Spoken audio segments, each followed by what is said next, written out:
Bonjour, je partagerai avec vous les messages de Jésus à maman Camilla.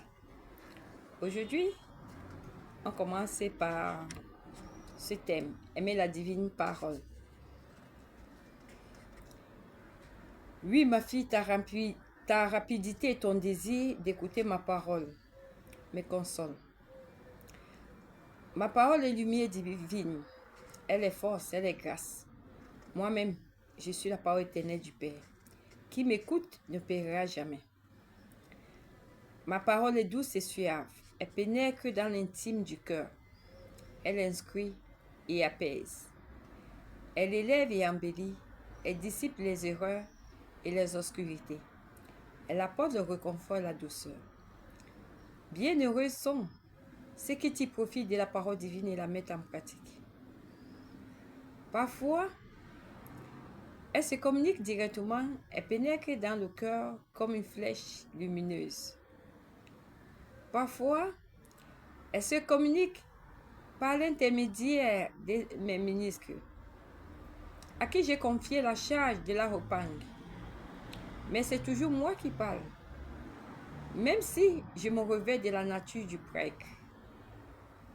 Parfois encore, je me sers des simples instruments, très souvent inaptes et incapables, que je rends sages de la sagesse de Dieu, et je les autorise à parler ou à écrire. Tandis que moi-même, je parle ou dicte à eux. Toi maintenant, tu es du nombre de ceux-ci. J'en ai choisi beaucoup pour parler au cœur de mes enfants, afin que le monde se convertisse enfin. Ah, génération perverse, quand voudras-tu croire que c'est la seule bonté infinie de Dieu qui accomplit de tels miracles pour communiquer avec toi? C'est moi qui choisis mes prophètes parmi le peuple, qui les oint de mon huile divine, les rend capables de dire des choses saintes et divines. Mes enfants, aimez la divine parole. Quel que soit le vêtement qu'elle porte, répandez-la. Ce qui revient à dire répandez la vérité. Elle est lumière, elle est vie, elle est chemin. C'est la parole éternelle du Père qui passa, créatrice, sur la masse informe.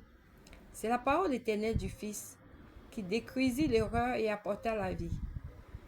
C'est la parole éternelle de l'Esprit Saint qui anime l'homme et maintenant encore anime l'Église, mon épouse bien-aimée.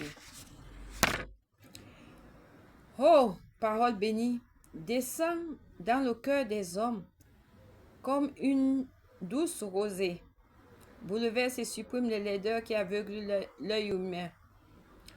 Montre comme il est beau de servir et d'aimer Dieu et lui seul. Montre comme la vie est brève et comme il faut l'employer de la façon la meilleure. La parole est la perle précieuse ou la pièce de monnaie que cherche la ménagère. Quand elle la recouvert, elle la garde et la cache, car elle sait qu'elle vaut une éternité de gloire. Je t'en prie, Camélina, reçois mes paroles avec un cœur pur et fais-les fructifier. Sois avide de cette semence et de cette récolte, car un jour tu devras rendre compte au Père de ce qui t'a été dit pour toi et pour les autres. Bonne soirée pour ce soir. Demain, on va continuer par un autre thème.